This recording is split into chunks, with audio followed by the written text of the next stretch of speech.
之前绿茶闺蜜故意撞倒女主，致使午餐洒得她满脸都是，然后再假意俯身搀扶，趁机将自己的食物诱到了她一身。事后居然还兴奋地笑了，但重生后的大女主狠狠地报了倒饭之仇。原来智媛意识到，重生后必须得有人顶替自己的人生才行，而那个人的最佳选择非绿茶闺蜜不可。这天早晨的电梯里，金科长看到志贺总经理也在，故意大声地呵斥智媛好好工作。闺蜜立刻接过话茬，看似替智媛解围，实际是嫌金科长的方向错了，强调起了他手中的咖啡。金科长心领神会，批评智媛上班时间偷懒，去那么远的地方买喝的。 随着志贺发出的不满，这场羞辱才算结束。紧接着，志贺把智媛叫到了天台，其实是担心她回去不好意思了，或者又被其他人刁难，所以才这样做的。感情戏就不讲了。就在志贺打算约智媛周末出去的时候，闺蜜突然出现，说什么已经和她约好去某烤肉店了。没过一会，智媛拿了些止痛药和创可贴送给志贺，没想到志贺将要一分为二，反过来叮嘱智媛也要照顾好自己。然而办公室里发生的一切全都被渣男看在了眼里，他立刻叫智媛出去单聊，并强行拖拽进了仓库，怀疑女朋友喜欢上了大款，所以才和自己提分手。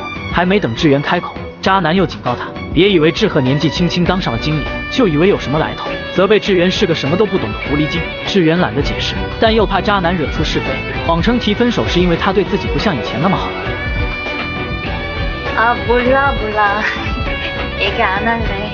果然渣男被哄得信以为真，但非要亲一口冰释前嫌。就在智媛准备殊死一搏的时候，朴组长突然打开了门，待渣男慌慌张张的离开后，朴组长表示，虽然是情侣，但也不该强迫对方亲热。紧接着解释想起了从前，自己非常的后悔，希望智媛不要像他一样做错误的决定。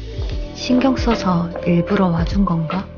很快中午休息时间到了，闺蜜说什么都要和智媛一起吃饭，却和渣男并肩去了食堂。这里有个细节，闺蜜先去了一趟卫生间，然后才出来打饭的。智媛注意到这货打了超级多的饭和菜，回想起上一世，闺蜜故意将饭倒在自己脸上，让自己在食堂难堪的事。就在闺蜜准备使坏时，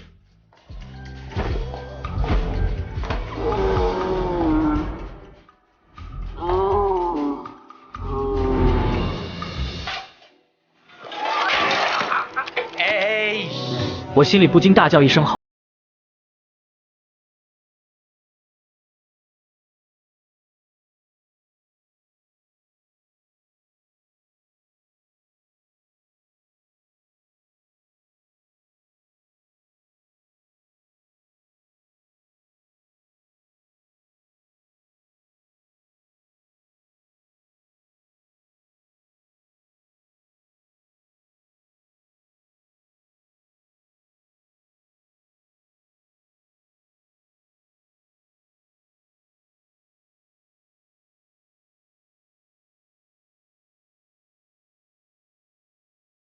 于是4个人一起吃了饭，那么接下来又会发生什么故事呢？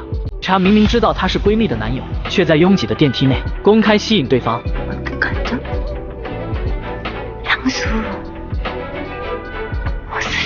原来4个人一起吃饭时，绿茶阴阳怪气的嫌妍希吃得多。刚开始他没听懂意思，解释做大事就得多吃才行。然而绿茶在得知妍希家世不好后，表情明显的由客气变成了嫌弃。智媛立刻搭话解围，妍希听后很开心，绿茶却不高兴了，转而开始羞辱智媛像猪一样，话里话外透露着她很能吃。渣男一听来了兴致，认为绿茶说的非常对，然而绿茶却责怪渣男不准那样说智媛。此时妍希已经察觉出3人的关系了。妍希见状打算帮智媛倒杯水。내 것도요? 네? 제가 왜요? 어차피 물 들어가는 길이잖아요? 뜨는 김에 어차피 일하러 회사 온 정순씨 제 일도 대신해 주실래요? 妍希不管绿茶什么反应，扭头就走。待他走后，绿茶还想嚼舌根。智媛坦白，妍希虽然看着年纪小，但和她的职别是一样的，也就是说别想拿前辈后辈那套压人。意识到自己可能太针对了，智媛拜托渣男照顾绿茶吃饭，他就先回办公室了。紧接着智媛向妍希道歉，没想到绿茶会那样没礼貌。其实妍希已经知道，刚刚在卫生间里不帮忙的那个人就是绿茶了。解开误会后，2人往回走。绿茶见状心里非常的妒忌，他和渣男返回的时候，强调智媛因为衬衫的事生气了，装出一副很委屈的样子。渣男立刻上手安慰女友的闺蜜。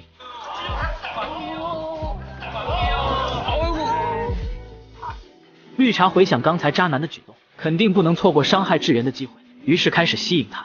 不出意料，渣男在绿茶的攻势下有些兴奋。次日开晨会时，只因妍希树盯了材料，就被金科长一通责备。大家都知道他是朴组长带的人，无疑是在打朴组长的脸。绿茶见状，立刻对朴组长使了个眼色，又命令志远给金科长倒杯咖啡，然后以帮他看血的企划案为由，公开邀请金科长出去透透气。这一通操作下来，弄得所有人都不舒服。但志远觉得拉拢人的时机到了，于是他立刻找到朴组长，将之前被退回的企划案递到对方手上，拜托务必看看里面的内容。然而却被绿茶闺蜜给撞见了，因为企划案的名字她是记得的。当天中午，志远和妍希一起吃糕点，妍希想邀请他周末出去玩，可是绿茶也邀请了他。志远表示自己虽然有约，但不想露面。 무슨 약속인데요? 동창회. 동창회면 가야죠. 가서 첫사랑도 보고 실망도 하고 그래야 내일로 고고하고. 志远觉得自己在读书时不受欢迎，也不知道初恋在哪，如今在做什么，有必要去那种回顾不堪的场合吗？妍希鼓励他，如果不去的话，以前只会是不堪的回忆；参加并且改变的话，那就是光辉的历史。下午，志远找到朴组长，想要邀请他共同合作，但朴组长逆来顺受惯了，再加上公司制度的关系， 안 읽어봤어요 그 인간. 原来金科长从不看志远和朴组长的企划案，只是做做样子而已。公司里的人几乎都知道了，然而被情感操纵久了的朴组长依旧不相信，志远只能告诉他实情。原来金科长是个职场色狼，区别对待有男友和有家室的女性职员。自从追求朴组长失败后，就经常否定他的企划。之所以能爬到今天的位置，全靠剽窃朴组长的创意。所以志远想打个赌，他会把这份企划案原封不动的交上去。如果金科长不看的话，那二人就大胆的合作吧。朴组长其实也受够了，欣然的答应了这个赌约。然而第二天却发生了个小意外。茶闺蜜邀请大女主参加聚会，实际上是想趁机羞辱她。原来志远和朴组长达成赌约的第二天，他就心有余悸的将企划案交了上去。没想到金科长居然仔细研读了起来。突然他发现新的这份不对劲，于是当着所有人的面大声的呵斥志远。虽然丢了面子，但志远却无比的开心，因为足以证明金科长确实是没有看企划案的。朴组长都不敢相信，标题一模一样居然没发现。至此二人正式成为合作伙伴，当然还有妍希。然而闺蜜看到三人格外开心的样子，察觉是有蹊跷，于是她悄咪咪的走到金科长的办公桌前，仔细的研读了那份企划案。当晚就约了老色狼一起吃饭，然后故意激怒他，表示志远是名校大学毕业，并且非常的有野心，肯定会认为金科长不重视他，没有眼光之类的。金科长听到这话，火一下就上来了。绿茶赶紧给他斟满一杯，让其先消消气。话锋一转，提到了那份企划案，提议想和金科长共同开发。 대박 날 것 같기도. 老色狼还没反应过来，绿茶故作可爱的样子，拍了一堆彩虹屁，最终用暧昧的口吻叫了声哥哥。金科长一听这两个字，眼睛里都在放光，不禁的让他想起了结发的妻子和刚当爸爸时的喜悦，当场就热泪盈眶，欣然的同意了绿茶的提议。另外一边，种猪渣男向朋友宣泄，他喜欢上了女友的闺蜜，但是碍于身份的关系，没办法更进一步。朋友不理解，志远不是挺好的吗？然而在他的眼里，勤奋上进的女友只是适合结婚的伴侣，想要激情还得是可爱的闺蜜。与此同时，志远还在加班，他忽然看到桌上有个礼物盒，盒里有张留言信，是绿茶闺蜜写的，礼物是情侣耳环，希望她周末吃饭的时候一定要戴。那是一段志远无法忘记的回忆。没过多久，志远准备下班，闺蜜又发来短信，说什么晚上都要去她家里睡，还强调周末一定要去吃饭。原来志远生前应邀去了，并带了那副耳环。到了现场才发现是同学聚会，可他想逃离的时候，恰好撞到了校霸头头。绿茶兴奋地跑过来迎接，还表示不骗的话，志远肯定不会来。一转头，志远躲进卫生间，拜托绿茶把自己的包拿来，他想先回家了。就在这时，校霸几人走进卫生间，谈论志远穿的穷酸，要不是单纯且善良的绿茶叫他来，估计连肉都吃不起。然而志远回想起读书时被他们霸凌和羞辱的不堪的过往，不自觉地抱紧了双腿。 우리 정수미 착해 빠져 큰일이다 진짜. 우리라도 챙겨야지. 학원 귀걸이 봤나? 수미 거 따라했나 보네. 저짜 500m 밖에서 뭐 딱 봐도 짜말이 아이가? 突然校霸2号提醒，刚才志远没在位置上，猜测躲在了卫生间里。万万没想到，校霸头头挨个隔间寻找，最终用脚踹开隔间的门，发现了他。 마, 여기 있었나? 와 없는 척하노. 와, 가스나 억수로 웅스럽대. 想到这，志远心有余悸地摇了摇头。走出电梯，他就想让绿茶别来，却意外地收到渣男要来的信息。这不正是撮合二人的机会吗？